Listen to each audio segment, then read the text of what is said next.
You have been told a lie, a very specific, very expensive lie. Since you were a boy, society gave you a script. Hollywood reinforced it. Your mother whispered it. Be nice, be agreeable, put her on a pedestal, buy the flowers, pay the bill, listen to her problems until your ears bleed. And if you do all of these things, if you follow the rules of the distinct gentleman, she will reward you with love. She will reward you with desire. That is the contract. That is the promise. And that is why you're confused, because you look around and you see the men who break every single one of those rules.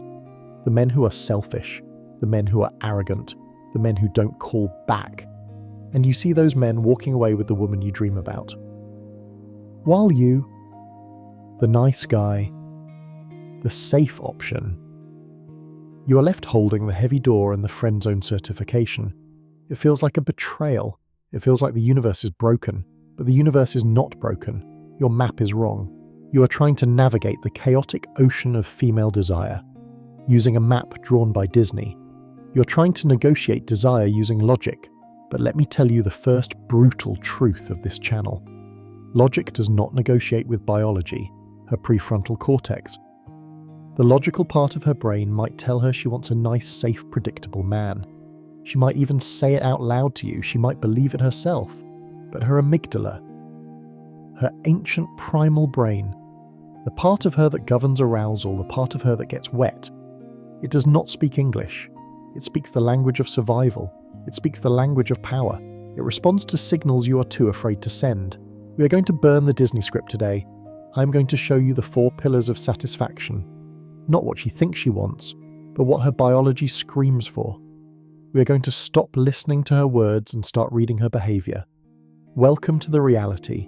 Welcome to the mind before the skin. To understand what she craves, you must first understand what she is, and more importantly, what she is not. She is not a man in a different body.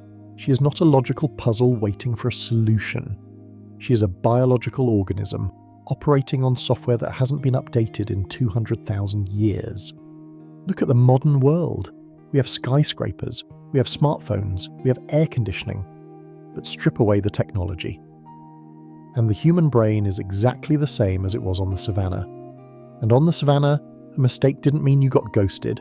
A mistake meant you died. This is the root of female psychology. This is the architecture of her desire. You need to understand the dual brain. Inside her head, there are 2 distinct voices. Voice number 1 is the prefrontal cortex. This is her logical mind, her public relations representative. This voice says, I want a man who is vulnerable. I want a man who asks for my permission. I want a man who is my equal partner in everything. This voice is sincere. She truly believes it. But then there is voice number 2, the limbic system, the amygdala, the ancient reptilian core. This voice does not care about social justice. It does not care about politeness. It cares about one thing: survival. And to the ancient female brain, survival requires a specific type of strength. It requires a man who can kill the tiger. It requires a man who remains calm when the storm hits. When you act soft, when you act submissive, her logical brain says thank you, but her reptilian brain hits the panic button. It screams, he is weak. He cannot protect me. He is not safe. And when a woman does not feel safe, she cannot feel arousal. It is biologically impossible. This brings us to the concept of polarity. Think of 2 magnets. If you have a positive pole and a negative pole, they slam together. There is tension, there is magnetism, that is desire. But what happens when modern society tells you to be softer? What happens when you become more like her? You become 2 negative poles. You repel each other, or worse. You feel nothing, you become roommates, you become best friends, and she goes to sleep wearing flannel pajamas. But the architecture goes deeper, because she needs to know if you are faking it. She needs to know if your strength is real, so nature gave her a tool, a weapon. We call it the shit test. Men complain about this. They say women are crazy. They say women are dramatic. You're missing the point. She is not testing you to be mean. She is testing you to see if you crumble. She will create chaos just to see if you can handle it. She will insult you just to see if you get defensive. She will pull away just to see if you chase. It is a structural integrity check. She is kicking the tires of your masculinity. If you get angry, if you get sad, if you apologize for things you didn't do, you fail the test. You prove that her chaos is stronger than your frame. And if her chaos is stronger than you, then you cannot be the captain. You are just a passenger, and women do not sleep with passengers. They sleep with the pilot. So before we get to the 4 desires, you must accept this reality. You are not negotiating with her personality. You are negotiating with her instincts, and instincts always win. Desire. Number 1, the container. Let's begin with the first pillar, the foundation of everything. If you get this wrong, nothing else matters. You can be rich, you can be handsome, you can have 6-pack abs, but if you fail at this, she will never truly respect you. And without respect, there is no desire. The first thing a woman actually wants is a container. What does that mean? Think about the nature of feminine energy. In its rawest form, it is like water. It is like the ocean. It is fluid, it is changing, it is powerful, and sometimes it is a destructive storm. A woman's emotional life is vast. She feels things you do not feel. She notices nuances you ignore. Her internal weather changes 10 times a day. Now think about what water needs. To be useful, to be safe, to be beautiful. Water needs a container. It needs a glass. It needs a riverbank. It needs a shoreline. That is you. You are the rock. You are the structure. You are the container. The number 1 mistake men make today is that they try to be the water too. When she gets emotional, you get emotional. When she gets anxious, you get anxious. When she raises her voice, you raise your voice. You are mirroring her chaos. And the moment you do that, you dissolve the container. Now there is water everywhere. There is a flood, and a flood is terrifying. When she tests you, when she throws a tantrum about something trivial, like the dishes not being done, or the way you looked at the waitress, she is not actually angry about the dishes. She is intuitively checking the walls of the container. She is banging against the glass to see if it shatters. She needs to know. Are you solid? Can you handle her worst day? Can you handle her irrationality? If you get defensive, if you start explaining yourself with logic, if you whimper and apologize just to make it stop, the glass shatters, and instantly her attraction creates a vacuum. She might win the argument, but she loses the attraction, because she realizes she is stronger than you. And a woman cannot surrender to a man she can dominate emotionally. This creates a profound anxiety in her. If you crumble when she's upset, how will you handle a real crisis? How will you handle a loss of income? How will you handle an intruder? She needs to feel that no matter how crazy the storm gets inside her head, you are the lighthouse that does not move. Now, we must make a crucial distinction, because men confuse stoicism with apathy. This is dangerous. Apathy is ignoring her. Apathy is walking away and playing video games while she cries. Apathy is coldness. That is not a container. That is a wall. And walls create distance. The container is present. The container is warm, but it is unshakable. It looks like this. She comes home and she is spiraling. She is angry at her boss. She is angry at the traffic. She creates a fight with you out of thin air. The weak man reacts. He takes it personally. He says, "Why are you yelling at me? I didn't do anything wrong. Be reasonable." He enters her storm. He drowns. The high-value man acts as the container. He sees the storm and he feels the wind, but he does not move. He looks her in the eye. He keeps his breathing slow. He keeps his voice low. He says, "I can see you are upset. Come here." He pulls her in. He doesn't try to fix her logic.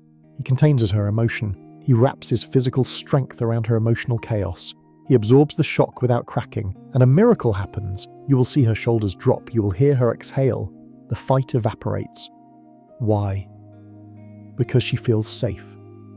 She bumped against the wall and the wall held. She realized that her chaos cannot destroy you. And if her chaos cannot destroy you, then she is free to let go. She is free to be feminine.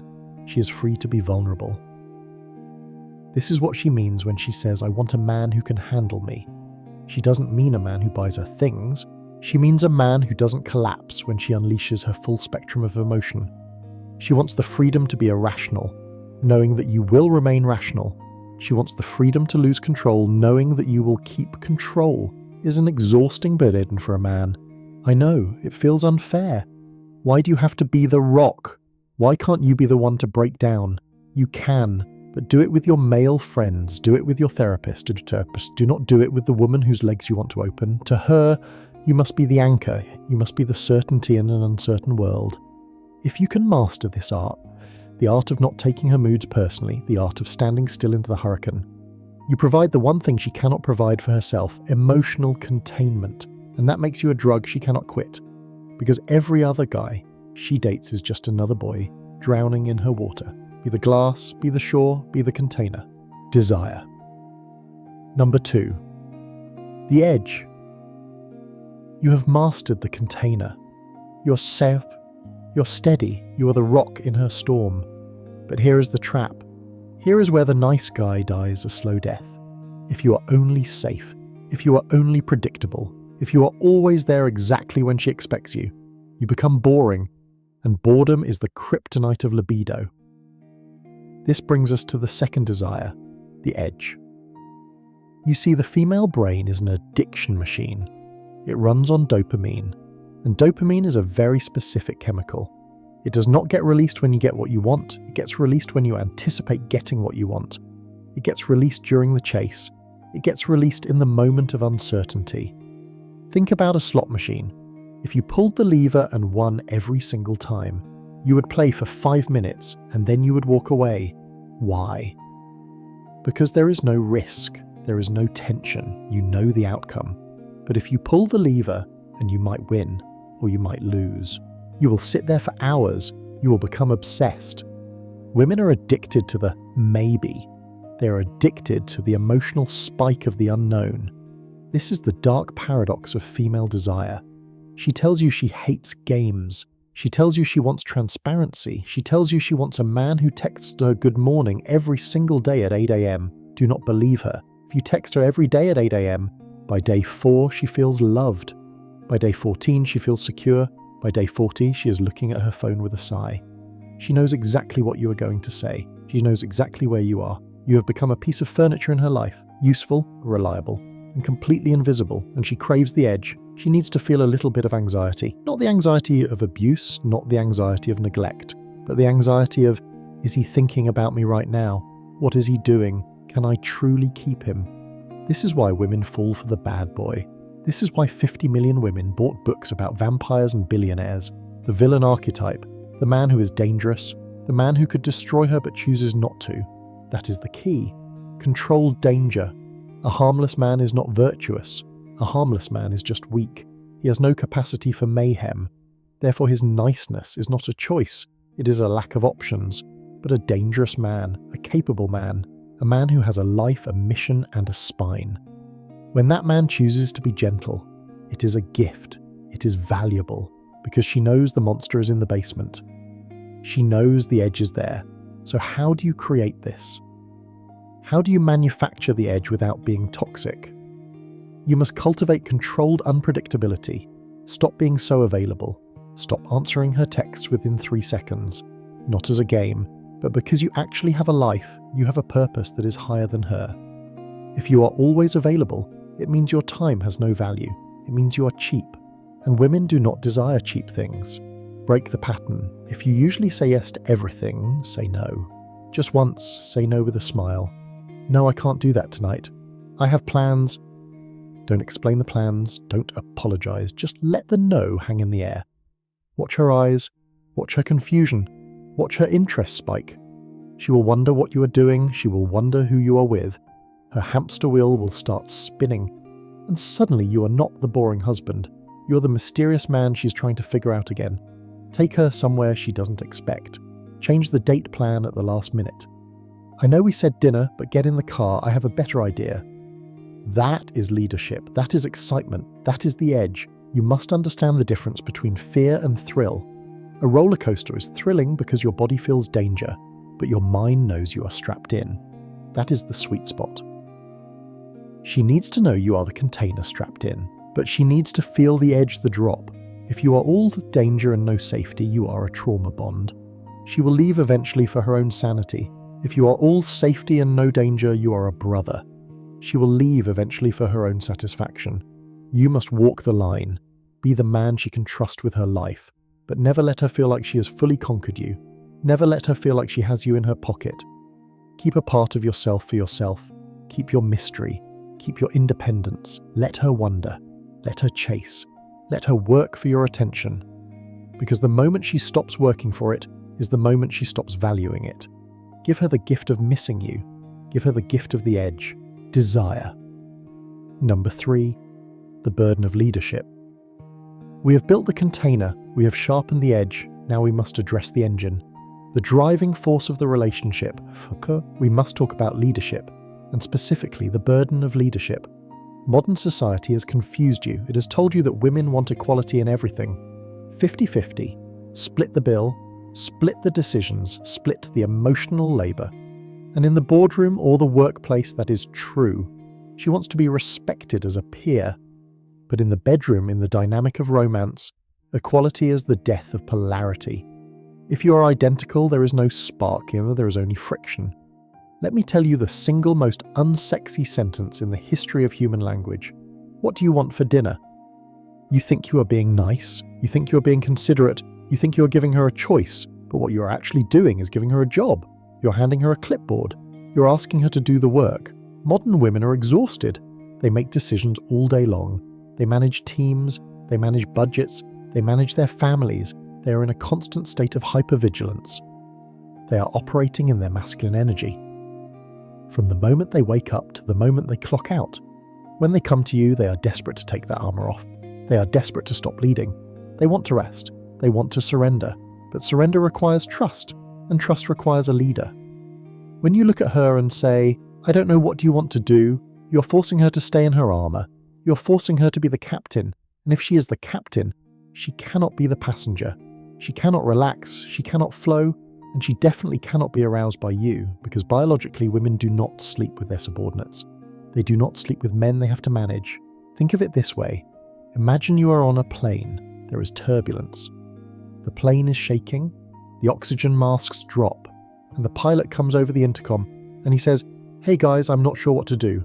Does anyone have a preference on how we land? I want to make sure everyone feels heard. Do you feel respected? Do you feel empowered? No. You feel terrified. You want the pilot to say, sit down, buckle up, I have a plan, I'm going to land this plane safely. That is what she wants. She craves competence. She craves direction. She craves a man with a plan. This is the burden of leadership. Why do I call it a burden? Because it is heavy. It means the risk is on you. If you choose the restaurant and the food is bad, it is your fault. If you choose the movie and it is boring, it is your fault. If you pick the vacation spot and it rains, it is your fault. Most men are terrified of this blame, so they abdicate. They say you choose honey, they hide behind compromise, but they are really hiding from responsibility. A high-value man accepts the burden. He accepts the risk of being wrong, because the reward is her trust. When you say get dressed, we are leaving at 7, I made a reservation. You're doing something profound.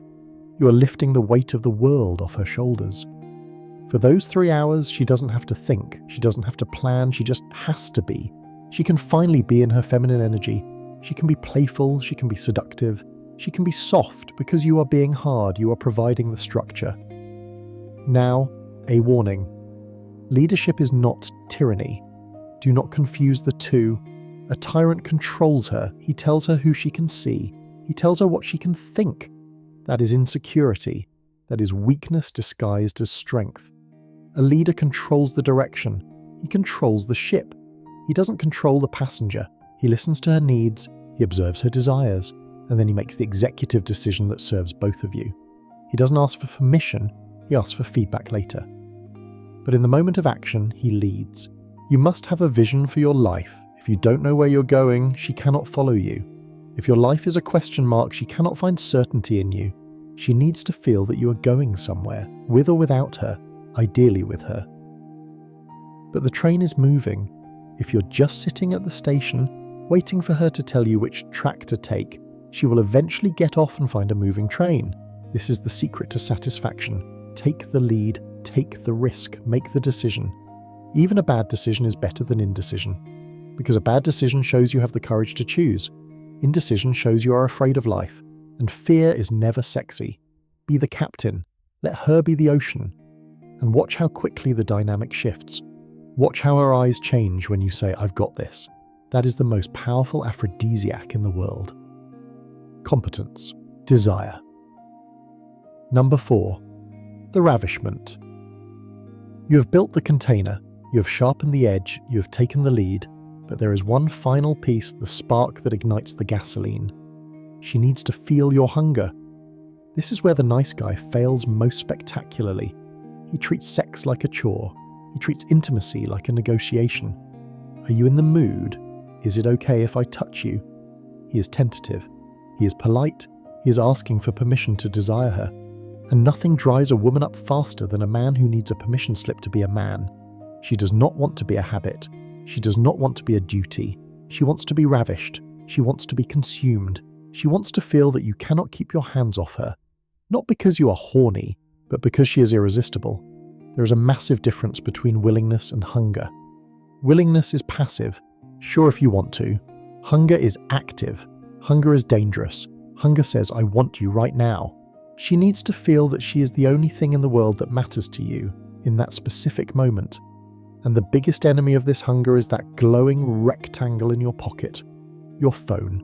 When you're with her and you're scrolling through Instagram, when you are checking emails during dinner, you're sending a very loud signal.